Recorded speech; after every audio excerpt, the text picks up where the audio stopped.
পৃথিবীতে আর কোনো কাজ নাই মির্জা আব্বাসের বকা ছাড়া। কোনো ব্যক্তি ওই বিশেষ ব্যক্তি ছাড়া যিনি এখানে অতিথি পাখি হয়ে এসেছেন, ঘুম থেকে উঠেই আল্লাহর নাম নেয় কিনা আমি জানি না ভাই, আমার নাম প্রথম নেয়। তারা আমার সম্পর্কে যা জানে তুমি তার কিছুই জানো না। সুতরাং লম্বা লম্বা কথা বলো না, অনেক বড় বড় লম্বা লম্বা কথা বলে ওরা, এবং কোনো কথা নাই ঘুম থেকে উঠেই আল্লাহর নাম নেয় কিনা আমি জানি না ভাই, আমার নাম প্রথম নেয়। আরে ভাই, ঘুম থেকে উঠে আল্লাহর নাম নাও, নামাজ পড়ো, দোয়া করো, একটা মানুষের প্রশংসা করো, তারপর বাড়ি থেকে বেরো কাজ করতে। এখন ওরা শুরু করে আমার নাম নিয়ে। ভাই আপনি এখানে এখন যদি সোশ্যাল মিডিয়া খুলেন দেখবেন যে আমাকে বেদম বকাবকি উঠতেছে। পৃথিবীতে আর কোনো কাজ নাই মির্জা আব্বাসের বকা ছাড়া। মির্জা আব্বাস এইটা, মির্জা আব্বাস সেটা।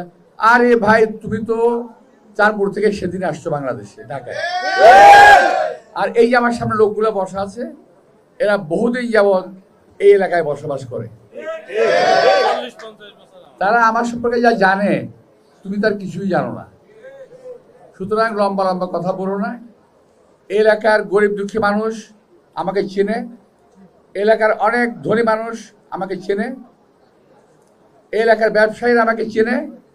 এই এলাকার কোনো ব্যবসায়ী কোনোদিন বলতে পারবে না মতিঝিল হলো সারা বাংলাদেশের রাজধানী ঢাকা, ঢাকার রাজধানী মতিঝিল, আর ঢাকার রাজধানী ঢাকা ৮, যার অন্তর্ভুক্ত হল মতিঝিল থানা।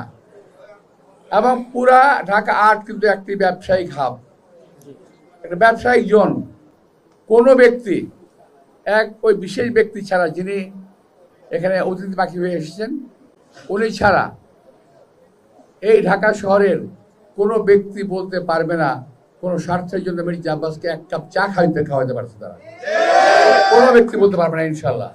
আল্লাহর রহমতে আমি গর্ব করে বলতে পারি। তো যাই হোক, তো আপনাদেরকে অনুরোধ জানাবো, এই সমস্ত ব্যক্তিদের হাত থেকে দেশটাকে রক্ষা করতে হবে। আমরা যেমনি হাসিনার হাত থেকে দেশটাকে রক্ষা করেছিলাম, তেমনি এই সমস্ত অর্বাচীন বালকদের হাত থেকে দেশটাকে রক্ষা করতে হবে।